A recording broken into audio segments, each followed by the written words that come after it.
¿Qué tal? ¿Cómo están? Bienvenidos hoy a Caretas Conversa y vaya previa de Fiestas Patrias. Hoy está por iniciarse el proceso de votación para conseguir la nueva mesa directiva, alcanzar la nueva mesa directiva en el Congreso, conocerla, mejor dicho, con nada menos que 4 listas, ¿no? No esperaba que en todo caso, oposición y oficialismo o ambas tendencias estuvieran un poco más definidas, pero evidentemente eh, la indisciplina de las ambiciones, ¿no?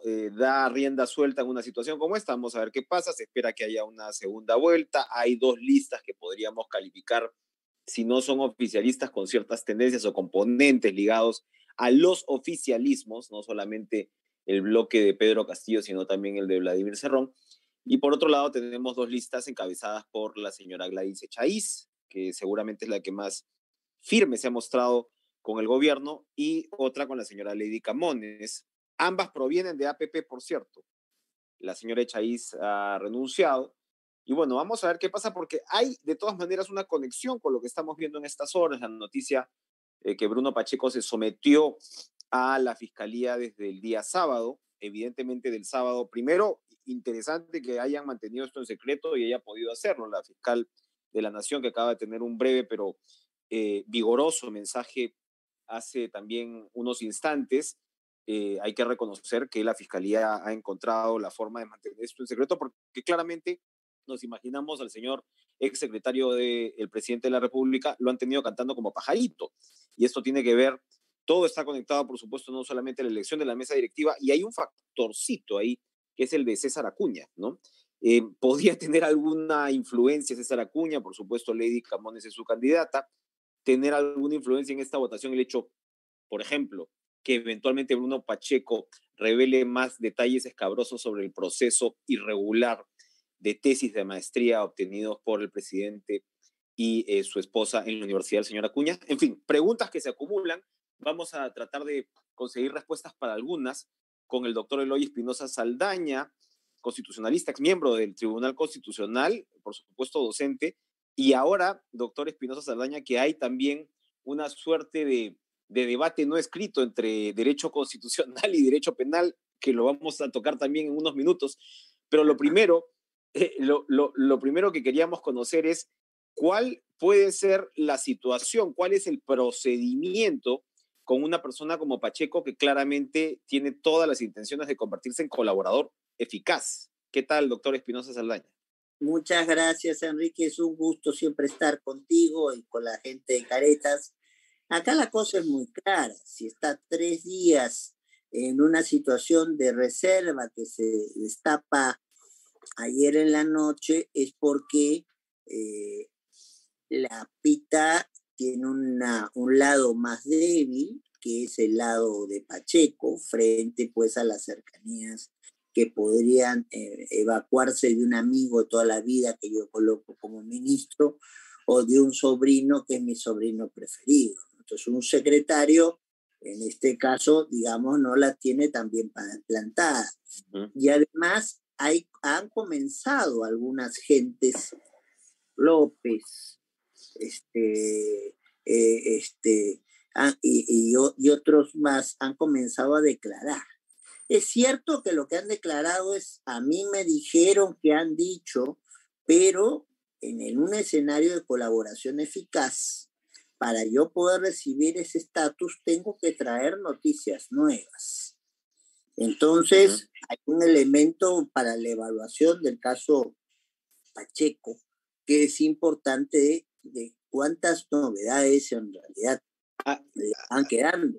A diferencia de López y Villaverde, doctor Espinosa, Pacheco ha tenido el acceso continuado al presidente de la República. Efectivamente, probablemente su relación no sea de tan larga data como usted advierte, como la del sobrino o como la de Juan Silva, a quienes de repente Castillo va a querer proteger con más ahínco. Pero el hecho es que Pacheco, a diferencia de estos otros 2, bueno, le hablaba a la oreja al presidente, el presidente claramente le hablaba a él. Y él lo sabe. Entonces, y esa es su ventaja comparativa, y por eso ha recibido un tratamiento especial. La reserva a la cual tú hacías referencia no está en un centro penitenciario.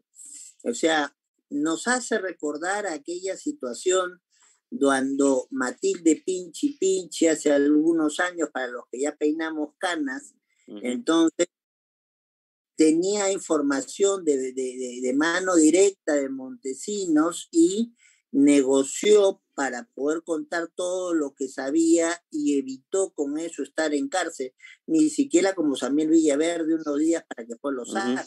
Entonces, ese parece ser el juego de Bruno Pacheco. No se explica que se tenga una persona prácticamente escondida y sin destino conocido y sin estar en cárcel, sino es que lo que está negociando es aquello que le permita a él salvarse de la cárcel y eso caiga quien caiga, ¿no? Entonces, aquí en la lógica de lo que se ha planteado el Ministerio Público, de que habría una organización criminal, la clave va a ser la habilidad del mismo Ministerio Público para poder extraer de Pacheco Tuna toda la información que sea necesaria. ¿Por qué?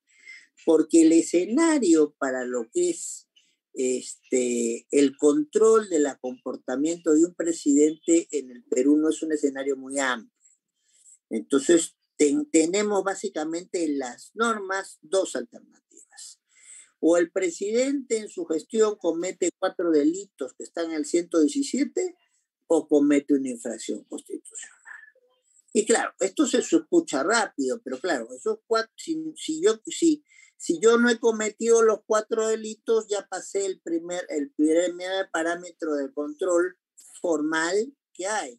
Y teniendo los 4 delitos, tengo un procedimiento que no es poca cosa. Me mandan a una subcomisión de acusaciones constitucionales, ahí se hace un informe, ese informe se le da la posibilidad de discutirlo al otro lado, digamos, al abogado de Castillo, pero ese informe se entrega a la comisión permanente. La comisión permanente tiene 2 días para verlo, por eso en el 99.9% de los casos la comisión permanente está de acuerdo con lo que dice la subcomisión y de ahí hay 3 o 4 días para que entonces el Congreso te pueda sancionar en este caso por la comisión de un delito de función, pero ahí está el detalle. Pero sabemos que esos 4 delitos son difíciles de calzar en temas de corrupción, o sea, traición a la patria, evitar que el Congreso no trabaje, no convocar a elecciones, o sea...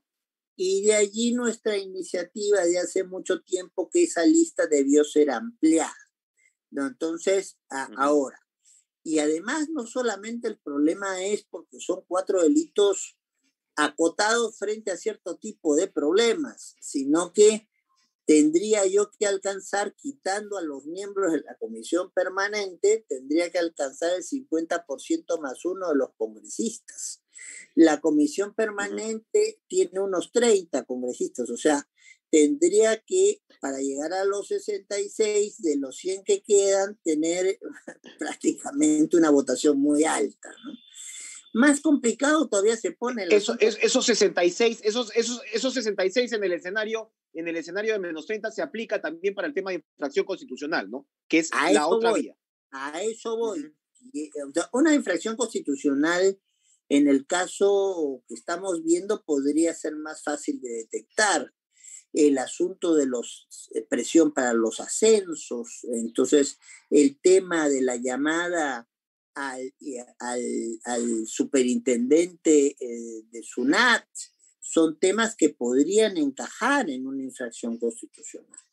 Pero lo que pasa es que el procedimiento es el mismo, pero la votación es más alta. Es igual, subcomisión de acusaciones, comisión permanente y contar con los 2/3 de los congresistas que no hayan tenido participación. O sea, prácticamente con todos. Entonces, y a eso nos lleva a una situación muy difícil porque los mecanismos jurídicos son muy ajustados y me imagino que la efervescencia política, si las declaraciones de Pacheco ponen en una situación ya de no vuelta atrás al presidente, pues la gente no va a ser muy fácil de aguantar que le hagan explicar que los mecanismos que establece la Exacto. Constitución no permitan la salida de esto. Entonces ahí comenzamos las fantasías de algunos penalistas y cosas de Bueno, este tipo.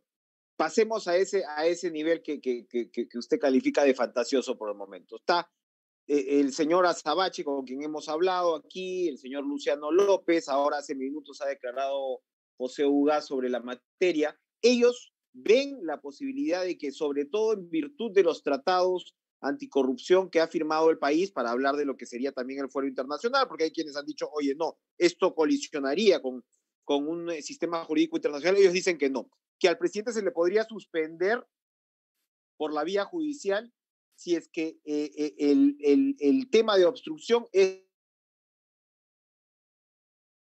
no podría darse esa figura. Es tan claro.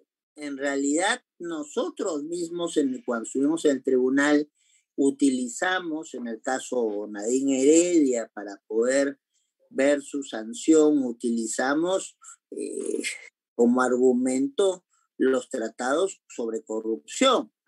Pero, ¿cuál de los delitos del 117 es un delito sobre corrupción?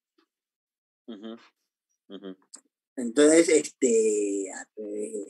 que ahí está el problema. O sea, yo entiendo cuál es la lógica. La lógica es argumentando que estamos ante un concepto de una situación de corrupción insostenible, ya olvidarnos del Congreso y que la fiscal de la Nación le plantee este tema a la Corte Suprema y la Corte Suprema evalúe al presidente y defina si se queda o va preso. Pero ¿hasta qué punto un tratado que tiene que ver con los temas de corrupción tiene recibo en 4 incisos de la Constitución que no hablan en ninguno de ellos de delitos que tengan que ver con la corrupción? ¿Y las infracciones constitucionales no se pueden entender por el lado de corrupción también? Yo creo que la salida va jurídicamente más por allí. Yo creo que jurídicamente va más por allí, por las infracciones constitucionales, más el escenario de la corrupción. ¿Por qué? Porque en realidad la determinación de lo que es una infracción constitucional siempre es más abierta. Es la coyuntura que te encuentra con la no aplicación de un artículo de la Constitución y tú dices, aquí hay una infracción constitucional. El problema es que la votación es más alta. Entonces, claro. Ahora, en cualquier caso, yo, independientemente de las consideraciones jurídicas, tendría que haber consensos políticos que cuando vemos 4 listas tan distintas y sorprendentes para lo que se viene. Porque... Antes de ir a lo que se viene, doctor, porque sí, efectivamente ahí en el Congreso hay un nudo gordiano, pero yo quería cerrar la parte de las posibles infracciones o los cargos. Hay un tema, conocemos más o menos ya todo, pero hay uno al cual se le ha dado, me parece, poca importancia, tiene que ver con lo que usted afirma de los ascensos militares y tiene sin duda que ver con lo que Pacheco puede decir, que es lo que cada vez más se configura como lo que hemos llamado en Caretas una coimacracia o una cupocracia. Es decir, aquí se han estado, aparentemente, y esa es una noticia que nos llega desde varios ministerios, pero se configura con la declaración de otro colaborador eficaz, que al parecer es Villaverde, que habla de cómo se repartían las direcciones generales de salud, ¿no? En determinado momento, en Zarratea, con la presencia del presidente entre septiembre y octubre, que las personas habrían pagado 150,000 soles, y lo que en Caretas comprobamos es que por esas fechas se nombraron nada menos que a 19 directores generales de salud. Es decir, primero Oscar Ugarte dijo, qué bien, están manteniendo el equipo anterior, y de ahí Oscar Ugarte nos dijo, oiga, ya nos desarmaron todo. Y efectivamente fueron casi 20. Entonces, y eso se está viendo en transportes, eso se está viendo en agricultura. A lo que voy más allá, por supuesto, de las categorías jurídicas, pero tratando de calzar, si se comprobara algo de una obscenidad semejante, no estaríamos llamados en todo caso a entenderlo en ese contexto. Se lo digo cuando usted trae a colación lo de los ascensos, porque también los propios militares, ex altos mandos, han dicho que pudo haber coimas para pagar ascensos. Eso es algo que a mí, digamos, repito el término, ¿no? De una obscenidad pocas veces vista, incluso para nuestros estándares. Es que cuando hablamos de una infracción constitucional y hacemos un juicio político, lo que se está evaluando es la dignidad del funcionario en el ejercicio del cargo. Entonces, no es... El tema es cómo llegamos a ese juicio político, ¿no? Y además con cuántos votos contamos. Ajá. Y ahí un elemento para ver con cuántos votos contamos es la elección que se está haciendo ahorita. Entonces, porque queda claro que con 4 listas vamos a llegar a una segunda vuelta y entonces vamos a necesitar las dos primeras fuerzas necesitar de un empujoncito, y ese empujoncito significa una negociación. ¿En qué sentido? Y si tiene esa negociación vinculación con todo este contexto o no la tiene, o tiene vinculación con alguna consecuencia de este contexto. Imagínense, el presidente es inhabilitado. Entonces, la vicepresidenta tiene un problema muy serio con el artículo 126. El artículo 126 habla de no gestión de intereses y ella, seguramente con la mejor intención, ha estado trabajando cuestiones que a todas luces no eran convenientes de hacer, ya siendo vicepresidenta y ministra con su club departamental. Entonces, ahora, pero doctor Espinosa, para abrir ahí la cancha, porque a ver, aquí el trasfondo es que, por supuesto, la calle, como decimos, seguirá su dinámica, la indignación ciudadana seguirá su dinámica y habrá que ver cómo los actores van aguantando, ¿no? esta sumatoria de indignaciones, en realidad. Pero si nos quedamos en el Congreso, el tema en el Congreso es que el Congreso no se quiere ir. Los congresistas no quieren dejar sus curules antes de tiempo. Ellos se quieren quedar 5 años. Podría darse el caso, porque claro, ¿no? O sea, a Dina Boluarte la pueden destituir como ministra por estos temas que usted señala, pero no tienen por qué inhabilitarla como vicepresidenta. No, porque pueden aplicarle la censura a su cargo y no tocarla en la situación. Sí, no, sí, esto da para mucho juego. Exacto. Entonces, además, el hecho de que alguno de los 4 candidatos gane no quiere decir que necesariamente sea el presidente de la República en funciones. Recordemos cómo fue la coyuntura anterior. En la coyuntura anterior hubo un primer consenso en función de Rocío Silva Santisteban y al final no salió. Y en una segunda votación sale Sagasti. O sea que el hecho de que yo ganase una votación de estas no me hace necesariamente el presidente en funciones de 4 meses. O sea, hay que tener claro que el escenario peruano es más complejo y que justamente con esta votación pueden haber algunos acuerdos de ese tipo. O sea, puede haber. Entonces, el hecho de que en una misma lista estén Lady Camones con Marta Moyano, significaría que Lady Camones va a ser presidenta de la República y Marta Moyano presidenta del Congreso. O hay en el camino alguna conversación que se puede dar, o cuando va Lady Camones a que la voten para poder asumir la encargatura de la presidencia, le puede pasar lo mismo que a Rocío Silva Santisteban. Por supuesto. Entonces, no hay aquí seguridad alguna de los puestos de los que están involucrados en la coyuntura. Sin duda, o sea, yo traía a colación el caso de la tesis al principio de esta conversación, porque ¿qué pasa en todos estos escenarios? ¿No? Estamos especulando, pero como usted dice, aquí hay mucho espacio de juego. ¿Qué pasa si se confirma una responsabilidad política gravísima del señor Acuña en esta tesis Bamba, ¿no? Y claro, el Congreso dice, no, esta mesa directiva no se puede quedar para asumir la presidencia de la República eventualmente, porque el pecado político es muy grande, ¿no? Ahí tenemos que distinguir, Enrique, porque Los 4 otros casos que tiene Castillo son casos generados en función al ejercicio de su puesto. Lo La de tesis es previa. es previa. Y lo de la tesis no se está viendo por la Fiscalía de la Nación. Lo de la tesis es otra fiscalía la que la ve, porque efectivamente es previo al ejercicio del mandato.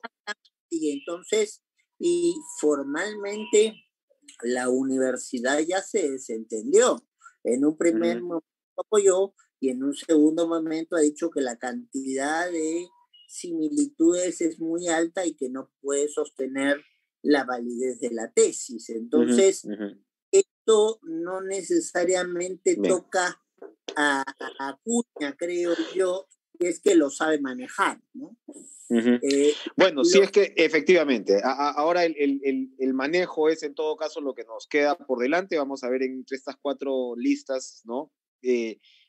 Cuál es el resultado, pero como usted bien señala, aquí no se ha dicho todo, ni siquiera cuando se elija la nueva mesa directiva va a estar dicho todo, porque evidentemente cada semana y prácticamente cada día nos vienen nuevas sorpresas. Y yo no creo, doctor Espinosa Saldaña, ya para ir terminando, que estas fiestas patrias vayan a ser de mucho regocijo y reflexión. Creo que van a ser bastante intensas. Yo creo que tenemos unos días bastante movidos y de pronóstico reservado. Perfecto. Eloy Espinosa Saldaña, muchas gracias como siempre por acompañarnos hoy en Caretas Digital. Gracias, un placer.